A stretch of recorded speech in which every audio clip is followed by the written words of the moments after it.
All right, guys, let's move on to the Sixers.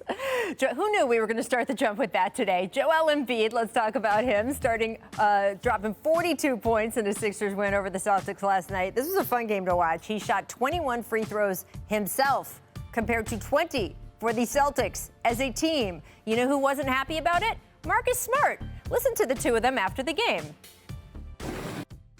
You know, we got our hands up a lot of the times, and you know, he flails and he gets the call. And then down on the other end, you know, we got our guys attacking the rim, getting a lot of contact, and we're just not getting the whistle. It's tough to play like that, and it's tough. I mean, if the roles are reversed, I do it every time. I mean, I'll be on too. If every time I threw my arms up or every time I got touched, I'm going to the free throw line. I mean, it's kind of hard not to get into a rhythm that way when you shoot 21 free throws alone.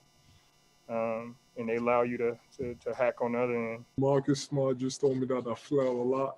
Come on. I mean, I'm sure he knows himself and he knows his game too. You know, he does a lot of that. And I don't think I do. You know, the game is physical. Other teams tend to try to be extra physical against me. And I guess I'm just smarter than everybody else. I just take advantage of it.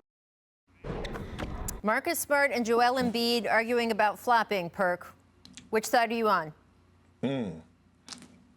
Look, first of all, Rachel, I love it. I love it. No more of this buddy ball. Listen, go at each other. I love the beef. I will be tuned in tomorrow to watch the 76ers versus the Celtics. That's number one. But I'm on Joel Embiid's side right now because he's been playing phenomenal. But the start of the game, he established himself in the paint. He established himself. He was dominant in the paint. And look, a lot of those calls were fouls. They were fouls. He did a great job of mixing it up from shooting his 1-2 dribble pull-ups, stretching the floor, shooting the three. And then when the times got tough, he went down to the low block and he got to the free throw line. Look, Marcus Smart, I get it, right? We all flop. We know you're a flopper. You're my boy. But Joel was not flopping last night. He was just imposing his will. That's it. I agree with Perk in this sense. Philly, Boston, one of the great rivalries in sports. Marcus Smart and Joel Embiid, this is not the first time they've gone at it verbally or physically. I love this. I love when these two teams are both good. I love it when they hate each other. As far as whose side I'm on the side of the basketball gods, and the basketball gods are on the side of justice. They don't like flopping or flailing or any of this, and they look down on this kind of behavior. Now, look, Marcus Smart can say what he wants. I remember a game against Houston where he drew 2 straight offensive fouls on James Harden on out-of-bounds plays, baselines out-of-bounds plays. Marcus Smart is familiar with the dark arts, just like Joel Embiid is familiar with the dark arts. But the basketball gods are watching. Be careful.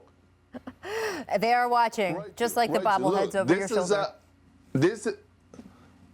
Rachel, this is how we know that Zach Lowe been playing basketball at LA Fitness. What do you know about the basketball guards? That's a locker room talk right there. I knew you was pooping on the low, Zach.